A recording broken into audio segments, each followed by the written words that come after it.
subs and hazard liked us making pier rescues because it was, right there where people could see what was going on. There were always people up on the railings in big surf and watching what was going on. It was not uncommon for a multiple rescue to occur and for the Jeep to come up and pull up onto the pier, and the guards both hop out and go right over the railing and throw their cans and start grabbing people. So there was a sense of excitement there.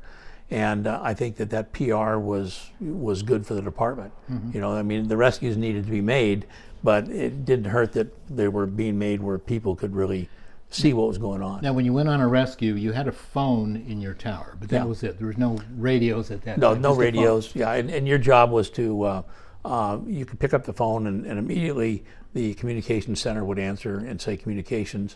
Or on occasion, if somebody was funny, they would say, "This is heaven, God speaking," things like that.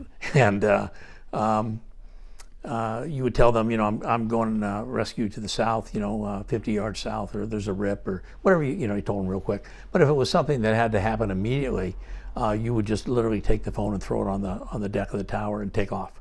And then as soon as communications came on, they would have a dead phone. Nobody's there to say what's going on, and then the first thing then is, of course, they would call 0 if you were in the city.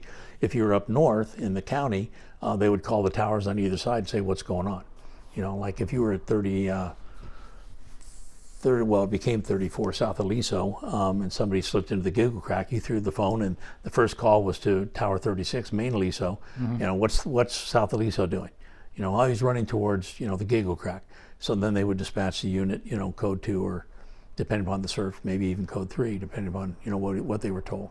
All right. So that was pretty much, everybody was watching everybody and overlapping. Most of the towers were where you could see them. Now, if you were in a place like Three Arch Bay, where there was no overlapping towers and there was no way to determine what was going on, if you had a phone thrown, that became an immediate code 3 situation. Mm-hmm. And usually, the dispatch center would try to get a unit on the way, regardless of whether it was a thrown phone or a called rescue.